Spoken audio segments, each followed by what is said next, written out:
Shalom saudara-saudara, hari ini kita akan belajar khotbah pada malam Natal tanggal 24 Desember 2021, diambil dari Evangelium Mazmur pasal 147 ayat 1-11 dengan tema bernyanyilah bagi Tuhan.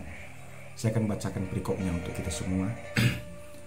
Mazmur pasal 147 ayat 1-11, demikianlah firman Tuhan. Kekuasaan dan kemurahan Tuhan. Haleluya. Sesungguh bermaksmur bagi Allah kita itu baik, bahkan indah, dan layaklah memuji-muji itu.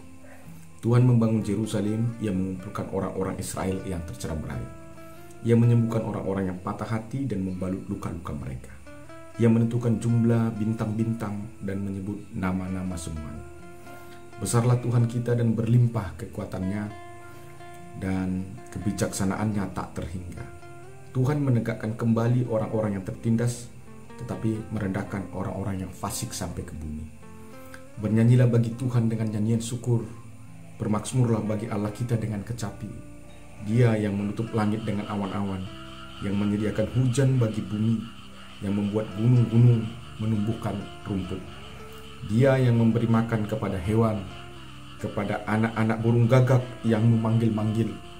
Ia tidak suka kepada kegagahan kuda. Ia tidak senang kepada kaki laki-laki.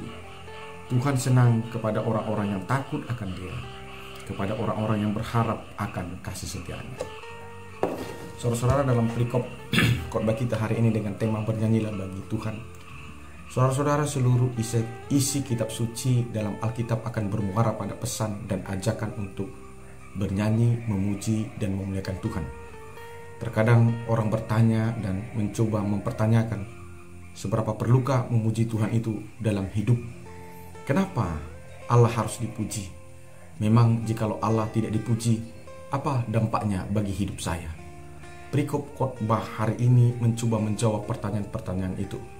Pemazmur menerangkan dan menegaskan ada beberapa alasan teologis mengapa manusia harus memuji dan memuliakan Tuhan di dalam hidupnya. Antara lain, yang pertama karena the road building up, karena Allah adalah pembangun. Yang kedua, the Lord gather together the outcast, karena Allah berkuasa mengumpulkan dan menceraiberaikan. Ketiga, the Lord heals the broken hearted, karena Allah berkuasa membalut luka-luka, karena Allah berkuasa menyembuhkan orang yang patah hati. Yang keempat, the Lord binds up their wounds, karena Allah berkuasa membalut luka-luka manusia.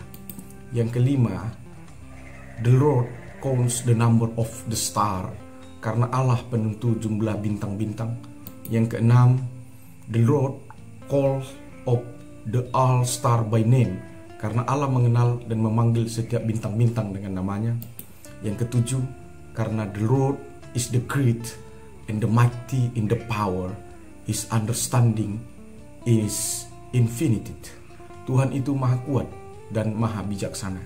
Yang kedelapan, karena the Lord lifts up the humble, karena Tuhan berkuasa menegakkan orang-orang yang tertindas.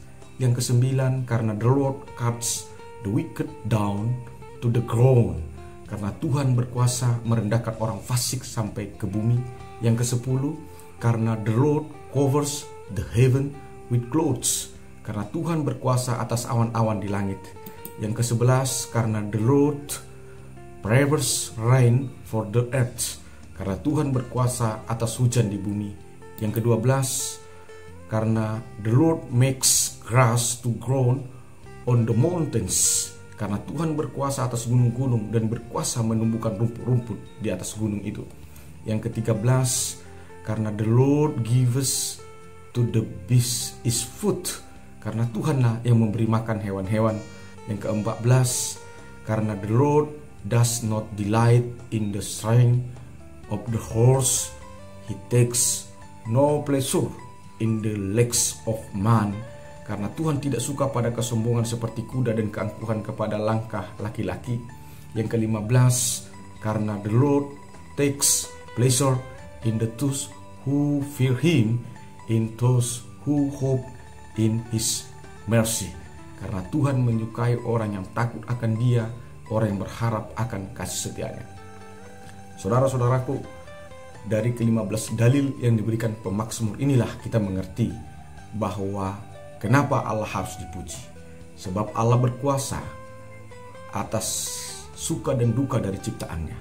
Allah berkuasa atas sandang, atas pangan, atas papan seluruh ciptaannya. Allah berkuasa menyembuhkan kondisi hati dan pikiran ciptaannya. Allah penentu bagi seluruh ciptaannya. Allah berkuasa meninggikan dan merendahkan ciptaannya. Tuhan itu maha kuat, tidak terlawan oleh apapun. Tuhan itu maha bijaksana, sehingga Tuhan tidak dapat ditipu atau dikelabui oleh apapun. Tuhan menyukai orang yang takut dan yang berharap kepadanya, tetapi Tuhan membenci orang fasik. Dari ringkasan pemazmur dalam perikop khotbah hari ini, maka kita dapat memahami beberapa hal. Yang pertama, Tuhan itu maha kuasa atas hidup kita manusia, dan Tuhan tidak akan mampu dilawan oleh manusia. Maka tunduk dan memuji Allah akan mensejahterakan hidup kita sendiri. Dan sebaliknya, menolak tunduk dan memuji Allah akan mencelakai hidup kita sendiri. Seperti ada kata orang bijak, kalau sudah tidak terlawan, maka jangan jadikan dia lawan, tapi jadikan dia teman, supaya engkau hidup tentram. Kedua, Tuhan membenci kesombongan. Tuhan membenci kefasikan. Hal itu menerangkan kepada kita, setiap orang yang sombong dan yang berperilaku fasik, sesungguhnya ia hanya akan mencelakakan hidupnya sendiri pada akhirnya. Yang ketiga, Allah menyukai orang yang takut dan yang berharap kepadanya, tetapi Tuhan membenci orang fasik.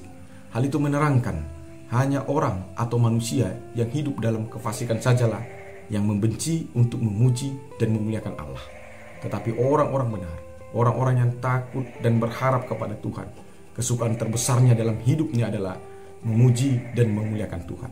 Sesuai dengan tema kita di malam Natal ini, bernyanyilah bagi Tuhan. Tema ini menerangkan bahwa nyanyian kita kepada Allah di malam Natal ini adalah hidup yang takut akan Tuhan, hidup yang berharap kepada Tuhan.